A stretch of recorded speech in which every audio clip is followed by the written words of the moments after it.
Congress ಪಾಳ್ಯದಲ್ಲಿ ticket ಇದೆ ಲೋಕಸಭೆ ಚುನಾವಣೆಗೆ, ಆದ್ರೆ ಟಿಕೆಟ್ ಕೊಡ್ತೀವಿ ಅಂತ ಹೇಳಿದ್ರು ಕೂಡ ನನಗೂ ಬೇಡ, ಮಕ್ಕಳಿಗೂ ಬೇಡ, ಕುಟುಂಬಸ್ಥರಿಗೂ ಬೇಡ ಅಂತ ಕೆಲ ಪ್ರಭಾವಿ ಸಚಿವರೇ ಹೇಳ್ತಿದ್ದಾರೆ ಅನ್ನೋದ್ರ ಡೀಟೇಲ್ ಸಿಗ್ತಾ ಇದೆ.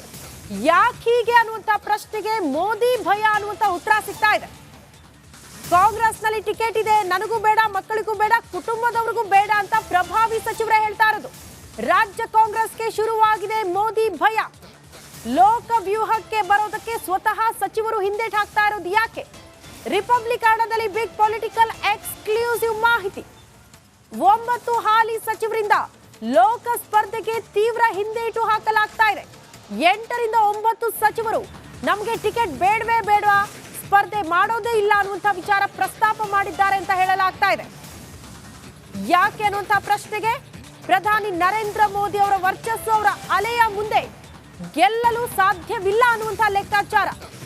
ಆ ಕಾರಣಕ್ಕೆ ಟಿಕೆಟ್ ಬೇಡವೇ ಬೇಡ ಅಂತ ಪ್ರಭಾವಿ ಸಚಿವರೇ ಈ ರೀತಿ ಹೇಳ್ತಿದ್ದಾರೆ. ಸ್ಪರ್ಧೆನೋ ಅಥವಾ ಯಾರು ಅಭ್ಯರ್ಥಿ ಅಂತ ಇಲ್ಲ, ಹೊರಗಿನವ್ರು ಮಾಡ್ಲಿಕ್ಕೆ ಪ್ರಯತ್ನ ಮಾಡ್ತಾ ಇದ್ದೀವಿ. ನಮ್ಮ ಕುಟುಂಬದಿಂದ ಯಾರು ಸ್ಪರ್ಧೆ ಮಾಡೋಲ್ಲ. ಎಲ್ಲ ಈಗಾಗಲೇ 2-3 ಸಾರಿ ಹೇಳಿದ್ದೀನಿ, ಈ ಸಾರಿ ನಾವು ಸ್ಪರ್ಧೆ ಮಾಡೋದಿಲ್ಲ ಅಂತ ಹೇಳಿದ್ದೀನಿ. ನಮ್ಮ ಕುಟುಂಬದ ಸ್ಪರ್ಧೆನೋ ಅಥವಾ ಯಾರು ಅಭ್ಯರ್ಥಿ ಅಂತ ಇಲ್ಲ, ಹೊರಗಿನವ್ರು ಮಾಡ್ಲಿಕ್ಕೆ ಪ್ರಯತ್ನ ಮಾಡ್ತಾ ಇದ್ದೀವಿ. ನಮ್ಮ ಕುಟುಂಬದಿಂದ ಯಾರು ಸ್ಪರ್ಧೆ ಮಾಡೋಲ್ಲ. ಎಲ್ಲ ಈಗಾಗಲೇ 2-3 ಸಾರಿ ಹೇಳಿದ್ದೀನಿ, ಈ ಸಾರಿ ನಾವು ಸ್ಪರ್ಧೆ ಮಾಡೋದಿಲ್ಲ ಅಂತ ಹೇಳಿದ್ದೀನಿ. ನಮ್ಮ ಕುಟುಂಬದ ಸ್ಪರ್ಧೆನೋ ಅಥವಾ ಯಾರು ಅಭ್ಯರ್ಥಿ ಅಂತ ಇಲ್ಲ, ಹೊರಗಿನವ್ರು ಮಾಡ್ಲಿಕ್ಕೆ ಪ್ರಯತ್ನ ಮಾಡ್ತಾ ಇದ್ದೀವಿ. ನಮ್ಮ ಕುಟುಂಬದಿಂದ ಯಾರು ಸ್ಪರ್ಧೆ ಮಾಡೋಲ್ಲ. ಎಲ್ಲ ಈಗಾಗಲೇ 2-3 ಸಾರಿ ಹೇಳಿದ್ದೀನಿ, ಈ ಸಾರಿ ನಾವು ಸ್ಪರ್ಧೆ. ಡಿಸಿಎಂ ಡಿಕೆ ಶಿವಕುಮಾರ್ ವರ್ಸಸ್ ಸಚಿವ ಸತೀಶ್ ಜಾರಕಿಹೊಳಿ ಅವರ ಮುನಿಸು ಮತ್ತೊಂದು ಹಂತ ತಲುಪಿತ್ತು. ಎಷ್ಟರ ಮಟ್ಟಿಗೆ ಅಂದ್ರೆ ಸಚಿವ ಸತೀಶ್ ಜಾರಕಿಹೊಳಿ ಅವರು ಡಿಸಿಎಂ ಡಿಕೆ ಶಿವಕುಮಾರ್ ಅವರ ಪಟ್ಟದ ಮೇಲೆ ಕಣ್ಣಿಟ್ಟು ಡಿಮ್ಯಾಂಡ್ ಇಡೋ ಮಟ್ಟಿಗೆ ಈಗ ಒಂದೊಂದೇ ರಿಯಾಕ್ಷನ್ಗಳು ಬರ್ತಾ ಇದೆ. ಡಿಸಿಎಂ ಸ್ಥಾನ ಕೊಡೋದು ಬಿಡೋದು ಹೈಕಮಾಂಡ್ನದ್ದು, ಹೈಕಮಾಂಡ್ ತೀರ್ಮಾನ ಮಾಡುತ್ತೆ ಅಂತ ದೇವನಹಳ್ಳಿಯಲ್ಲಿ ಸಚಿವ ರಾಮಲಿಂಗಾರೆಡ್ಡಿ ಅವರು ಹೇಳಿಕೆ ಕೊಡ್ತಿದ್ದಾರೆ. ಸಚಿವ ಸತೀಶ್ ಜಾರಕಿಹೊಳಿ ಅವರು ಡಿಸಿಎಂ ಹುದ್ದೆ ಕೇಳಿರೋದ್ರಲ್ಲಿ ತಪ್ಪೇನಿಲ್ಲ, ಬಟ್ ಕೊಡೋದು ಬಿಡೋದು ಹೈಕಮಾಂಡ್ಗೆ ಬಿಟ್ಟಿರುವಂತಹ ವಿಚಾರ.